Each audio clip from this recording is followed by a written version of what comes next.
Nicoletta, bonsoir. Bonsoir. Alors cette chanson, Mamie Blue, c'était en quelle année? 72. 72. Oui, c'est pas si vieux finalement. Toi non, c'était hier. Hein? Ça fait que 20 ans. Donc moi, je me suis pas rendu compte. Ouais. Qui l'a écrite cette chanson? C'est Hubert Giraud, Oui. le même compositeur que la musique Élément le Soleil, Ouais. et le même auteur, Pierre Delannoy. Alors il y a eu 140 versions dans le Dans le monde. monde entier, oui. Qui l'a chanté cette chanson? Moi, je l'ai entendu même en turc. Ouais. Ouais, Ah bon, en turc, ça fait Oh yanam, oh yanam, oi, oh yanam, oi. Ça, c'est drôle. Tu l'as fait bien en turc. Hein, Oui, parce que j'étais numéro en turc avec Ah ça bon? et j'y suis allée à Ah l'époque. bon? Oui, oui. Alors en plus, toi, c'était un peu une chanson sur mesure parce que tout le monde, bon, il y a ta légende, tout le monde Oui, savait bien que c'est sûr. ta grand-mère qui t'avait élevé. Alors quand tu as fait Mamie Blue, tout le monde s'y retrouvait, Ben, j'étais non? un peu ennuyée parce que j'avais pas vu le texte de Pierre Delannoy, Ouais. j'étais en train de le faire et quand je l'ai reçu, j'ai dit oh là là, Ouais. je veux pas de ce texte-là, ma mémé Ouais. n'est pas encore morte. Ouais, t'avais peur que ça vexe ta mémé Exactement. et qu'elle ait peur d'avoir l'impression qu'on l'enterre en quelque Exactement, sorte. Ouais. donc j'ai dû préparer ma grand-mère pendant une quinzaine de jours. Tu sais, mamie, finalement la chanson que je t'ai dit que je faisais Ouais. sur toi, il y a un petit problème, mais c'est rien, c'est une chanson, tu sais ce que c'est, il faut chanter pour les autres. Ouais. Alors elle a très bien pris, et c'est vrai que cette chanson, bon, c'était ma plus grosse vente de disques, Ouais. et j'ai toujours pensé quelque part qu'elle m'était destinée. Tu en as Dans mes vendu neiges. combien de cette chanson? J'en sais rien. Tu sais pas. Non, moi je connais pas mes ventes de disques, Ouais. ça m'intéresse pas. C'est énormément vendu, non? J'ai déjà du mal à retenir mes impôts, alors je te dis. Je sais que j'ai dû vendre 800 000 disques, je ne sais pas. Ah oui, quand même. Ça t'a rapporté beaucoup d'argent? Très peu, parce que j'avais un contrat très faible. Ah, c'est une chanson, tu étais en pleine gloire à l'époque, mais c'est pas la période la plus heureuse de ta vie, parce que à l'époque, tu te sentais un peu seul, comme ça, au milieu du système, du show business. Tu étais un peu perdu, non? J'ai beaucoup donné au système, beaucoup travaillé. Et plus je travaillais, plus j'avais la gloire, plus je me sentais seule. On me laissait devant ma porte de ma chambre. Salut chérie, de ma poupée, je dormais à ma poupée. Et ça, moi, je ne peux pas le supporter. J'ai besoin de convivialité, j'ai besoin de chaleur humaine, j'ai besoin de partager les choses que je ressens avec mes copains, avec les miens, avec mon conjoint, ou bon, maintenant avec mon enfant, parce que j'ai la chance d'en avoir un. Et un jour, j'ai craqué, je suis partie dans mon pays, au bord du Léman. J'ai trouvé une petite ferme à 850 mètres d'altitude. Je l'ai retapée et dès que je pouvais... Tu avais fait quoi avant, alors? J'ai fait beaucoup d'écoles, Ouais. j'étais très agitée, Ouais. hein, beaucoup de collèges. J'ai même fait 5-6 mois de Bon Pasteur. Ouais. C'est quoi, Bon Pasteur? Bon Pasteur, c'était à l'époque, aux années 60, une maison où on mettait des jeunes filles terribles. Mais c'est pas tout à fait la maison de correction. C'était une congrégation religieuse dont la maison mère était à Angers. Elle avait 48 enfants, je ne sais pas ce que c'est devenu maintenant. Et ça subissait encore des lois un petit peu pétinistes. Et, enfin, tu vois ce que je veux dire? Très bien. Mais c'est une belle expérience quand on a eu la chance de vivre dans ce genre de micro-société avec le sens. On prend le sens de la hiérarchie, on prend le sens du capot, on apprend surtout à avoir la liberté dans sa tête. On peut être derrière des barreaux et être libre. T'as rendu rebelle, quoi, définitivement. Moi, je pense qu'il faut être rebelle toute sa vie. C'est très important. Et C'est très important. Comment t'étais arrivé à la chanson? Comment c'est... Ben, la chanson, j'ai commencé très tôt dans l'église de mon village, quand j'avais une vingtaine d'années. Nous avons la chance, dans mon petit village savoyard, d'avoir une très belle église, avec une très belle acoustique et des orgues fabuleux. Et quand j'étais petite fille, je travaillais la musique avec le curé de ce village parce que j'étais d'une façon catholique. J'étais enfant de Marie, j'allais à la messe tous les matins, moi, à l'école. Je fleurissais les oratoires. Non, mais ça, c'est ma vie, et j'y tiens beaucoup. C'est une très belle enfance. Et ce prêtre était un très bon musicien. Et je préparais donc les cantiques pour les messes de minuit, les messes de Pâques, les messes du dimanche. Et dans mon village, tout le monde allait. La chorale était les gens du village, le charcutier, les voisins. Et c'est vrai que pendant très longtemps, jusqu'à l'âge de 15 ans au moins, j'ai cru que ça faisait partie quotidiennement de la vie des gens, la musique et la chanson. Je croyais que tout le monde savait chanter. Et c'est pendant au collège, je me suis rendu compte qu'il y avait des gens qui chantaient faux comme des patates. C'est une belle rencontre avec la musique en tous les cas. Ouais. Alors ça c'était avant et t'as fait quoi après alors? Une fois que la chanson, bon il y a eu tous ces succès, mais justement qu'est-ce qui s'est passé après? Après quoi? T'as fait un enfant, t'as voulu t'en occuper Je me toi-même? suis mariée en 77, janvier 77, j'ai eu Alexandre en mai 79. J'ai voulu vraiment vivre ma grossesse, je l'ai vécu, j'ai voulu vraiment... je voulais que mon fils me dise maman à moi, et puis voir ses premiers pas, entendre ses premiers rires, parce que ça je voulais pas qu'on me le vole, surtout, je trouve que c'est très important. Quand on décide d'être mère, il faut le vivre. Bien sûr. C'est un choix primordial. Le problème, c'est qu'après, quand tu as voulu revenir dans le métier, Oui. tu t'es aperçu que c'était difficile parce que tu étais parti. C'est une tu grande avais maladie d'être enceinte dans notre métier. Voilà. Très juste.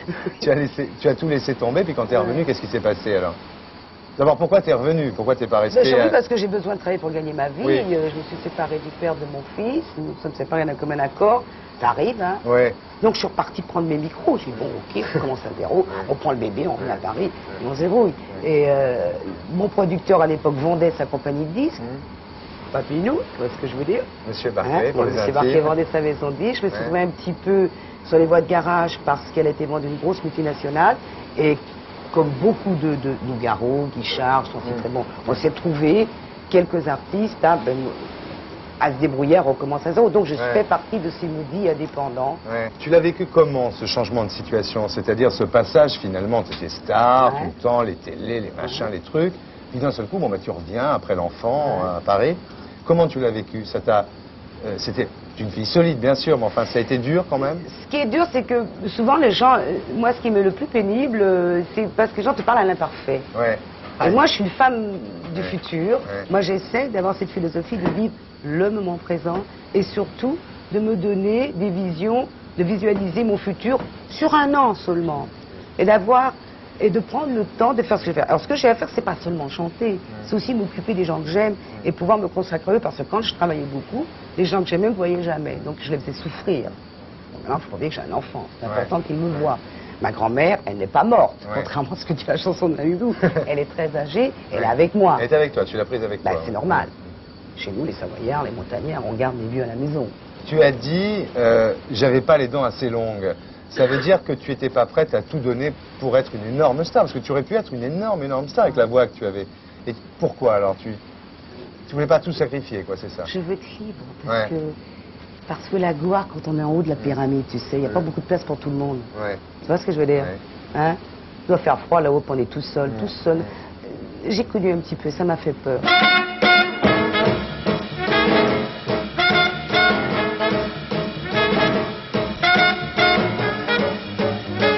Bonjour.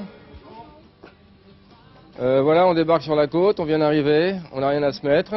Alors, vous allez m'habiller, évidemment on n'a pas de rond, donc on paye pas. Alors voilà comment on est, en tiagle, en zamblou, alors il faut qu'on s'habille pour l'été. Je t'écoute, maintenant tu m'habilles. On me les met les lunettes, on me les met, c'est pas moi qui les mets. On m'habille de la tête aux pieds, la montre on me la met aussi. Vous allez me filer une aquarelle. J'ai pas l'appart, mais... Moi, je m'en fous du prix, de toute façon, je paye rien, moi. Vous me le roulez, parce qu'il n'y a pas marqué non plus manutentionnaire. Qu'est-ce qu'on dit? Merci. Hein. Quand même, faut gueuler, hein. Bonjour, alors je vous explique, vous allez nous rincer, vous allez nous payer des glaces à toute l'équipe, hein. Vous avez moins de 30 secondes, alors maniez-vous le cul, on n'a pas la journée, hein. Qu'est-ce qu'on dit? Merci, monsieur. C'est vrai. Allez, salut, bonne bourre. Allez, on rentre et vous m'offrez une montre, hein. Regardez. Ça s'appelle la Voyageur. Vous avez le symbole du voyage avec un avion. Donc il me faut un froc léger, et puis autre chose que des tiags. Vous êtes contente? Oui. Qu'est-ce qu'on dit? Merci. Vous en voulez deux? Oui, s'il vous plaît, parce que je suis pas venu seul, hein. Faut pas non plus... Enveloppez-les, on n'a pas la journée. Vous me paniquez. Je suis paniquée. Paniqué? Ah, dans ce cas-là, il faut demander à... Tu veux niquer madame, Guy? Chemisier soie, 900 balles. Voilà. Ok, ça me va bien? Très bien. Faut la blouser un peu.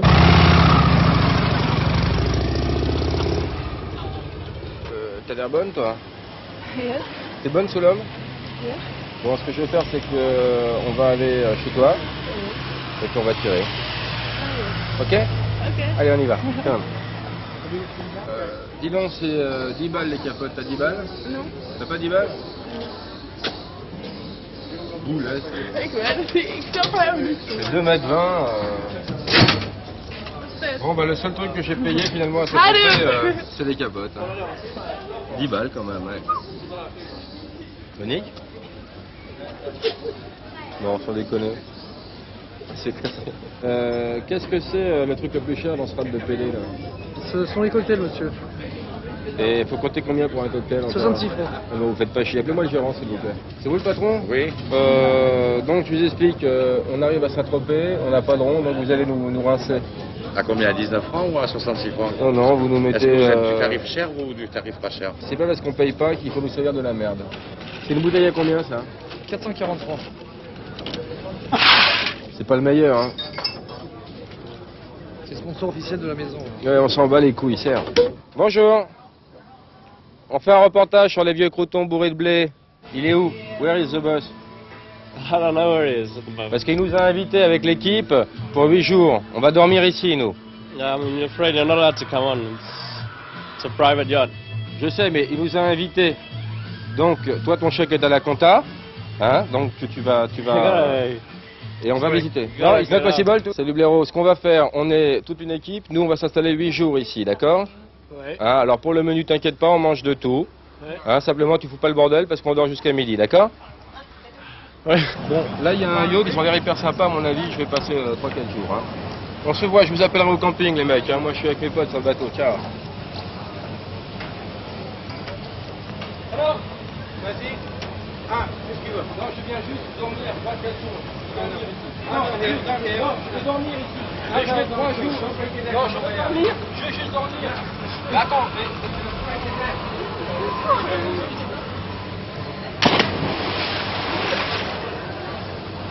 Salaud de riche. On viendrait, moi, je vais te racheter ton bateau, va. Enfoiré, là. En plus, j'aime même pas la couleur. J'ai perdu mes lunettes. Il faut qu'on aille dans une boutique chercher des lunettes.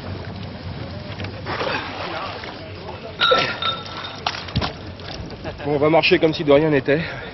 On va essayer de pas se faire remarquer. Hein. Allez, discret les mecs.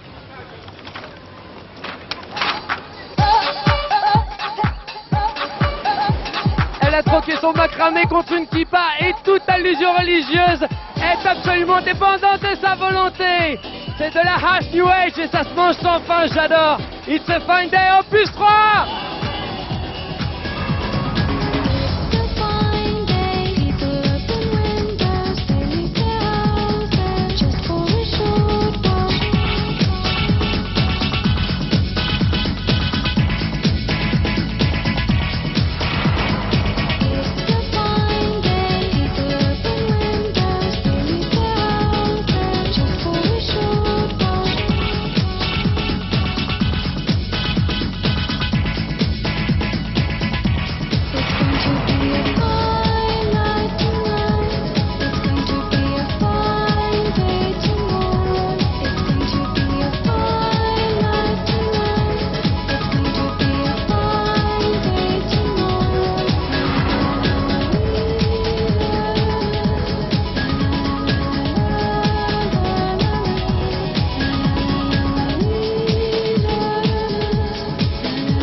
du mal à imaginer un petit Jackie en culotte courte, déjà barman.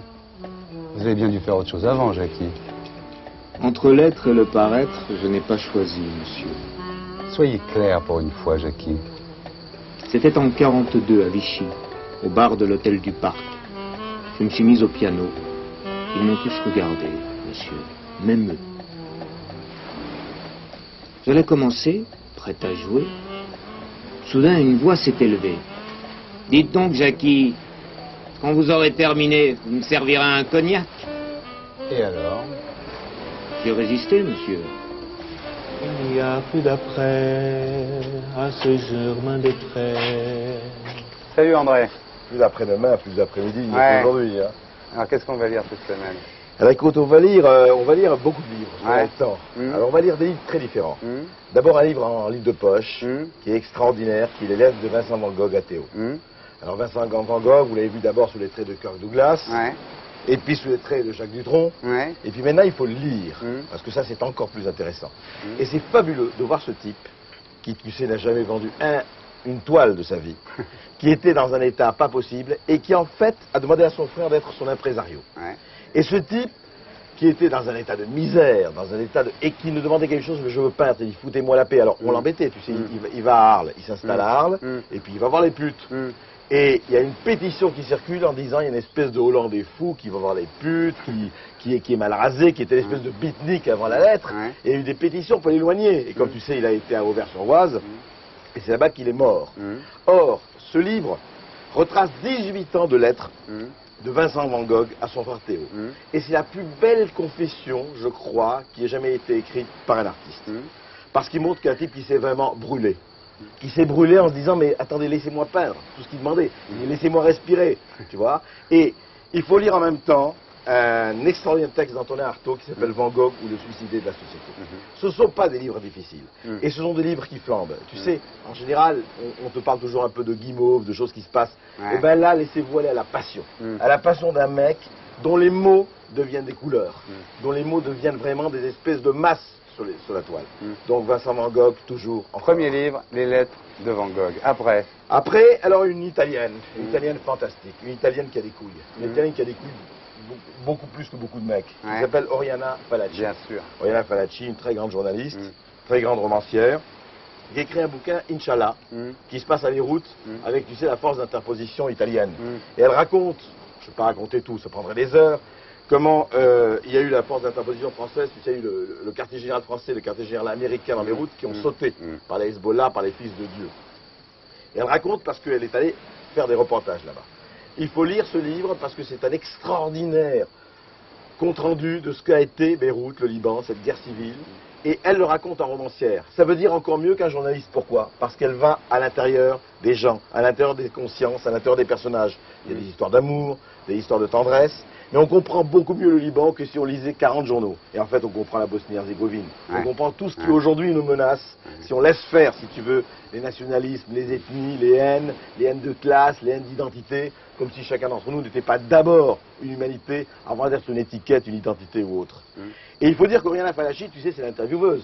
C'est quand même la fille qui est allée voir l'ayatollah Khomeini à Téhéran. On lui a dit tu mets ton tchador parce que sans ça, il ne te reçoit pas. Or, elle est devant Khomeini. Et Khomeini ne la regarde pas. Khomeini est assis sur son tapis, il a les yeux par terre, il ne dit rien. Elle lui dit, mais regardez-moi dans les yeux, pourquoi vous ne me regardez pas dans les yeux? Pourquoi vous ne me regardez pas? Et alors elle dit, mais vous êtes une femme, je ne vous regarde pas, vous êtes une femme, je ne vous regarde pas. Et alors elle lui dit, regardez-moi. À ce moment-là, il lève les yeux et elle enlève son tchador, elle le jette, elle dit, ça c'est l'arme de l'esclavage des femmes, c'est l'arme de la suggestion. Tu sais que faire ça, chez Khomeini, à Téhéran, il faut le faire. C'est ça, Oriana Fallaci. Elle est allée Kissinger, tu sais. Vous vous rappelez tous de Kissinger, le petit professeur d'origine allemande qui dirigeait véritablement la politique américaine sous Nixon et sous Gerald Ford. Et elle va le voir et lui dit, mais dites-moi c'est quoi être politique? Et lui il dit, moi je vais vous dire, moi je voudrais être Zorro, rentrant seul sur son cheval et délivrant la ville. Et alors elle lui dit, ah bon? Et il dit, mais dites-moi, vous plaisez aux femmes? Elle dit, oui, oui, mais il dit, mais vous êtes laid. C'est vrai que Kissinger, c'était pas... Elle dit, mais oui, mais vous savez, le pouvoir, c'est aphrodisiaque. Et elle a publié ça dans Playboy, et Kissinger lui a fait une histoire pas possible. Voilà, Fallaci, une leçon de courage, une leçon de talent, et un merveilleux roman, Inch'Allah. Et enfin, un tout petit livre, très très très beau, que vous lirez sur la page, qui est un livre d'amour. Et on aime bien les livres d'amour.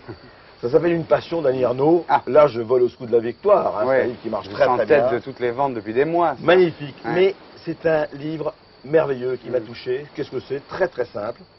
Elle est amoureuse d'un mec. Le mec est marié. Le mec vient la voir, disons tout simplement pour la sauter et il repart. Et cette fille est entrée en passion. Elle est entrée en passion. Elle choisit les parfums qu'il aime, la robe qu'il aime. Elle attend qu'il vienne. Elle attend le coup de téléphone. La passion. Ça existe depuis des siècles. Là, c'est au fax. Avant, c'était avec Madame Bovary, c'était avec les lettres. Et tu as, de la manière la plus simple, la plus sobre, la plus dépouillée, un récit d'une passion féminine pour un mec qui un jour disparaîtra, qui retrouvera sa famille en Yougoslavie ou ailleurs et qu'elle ne reverra jamais. Et cette espèce de chant d'amour, d'une sobriété absolument totale, te laisse, que tu sois homme, femme ou autre, complètement, je veux dire, à l'intérieur, tu te dis, je voudrais avoir une passion comme ça, je voudrais connaître une passion comme ça. Voilà. Donc, tu as la passion artistique, la flamme, tu as la flamme de l'enfer politique, et tu as enfin la flamme de l'enfer amoureux. Alors, vous êtes sur les plages, vous brûlez sous le soleil, et bien brûlez avec ces bouquins. Bravo André. Merci, à la semaine prochaine.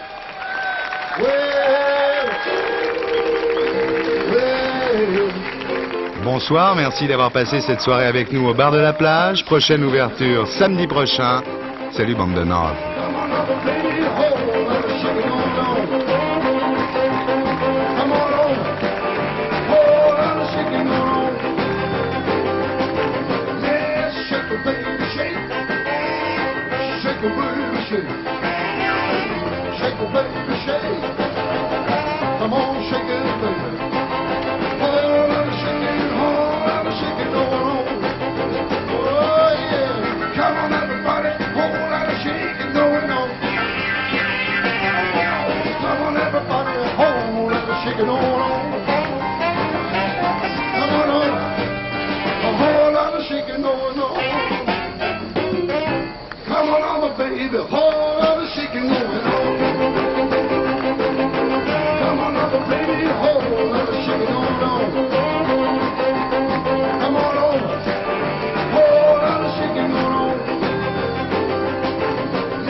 Au Grand Jeu Philips, bar de la plage, la question était « Combien existe-t-il de versions de Mamie Blue ?» Et la réponse, 140 versions.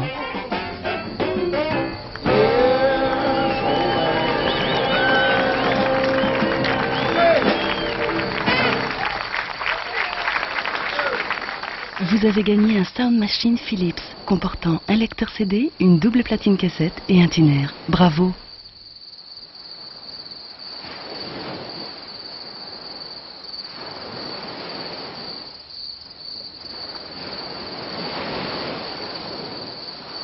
Antenne 2 et Philips vous ont présenté Le Bar de la Plage, l'émission d'été de Thierry Ardisson.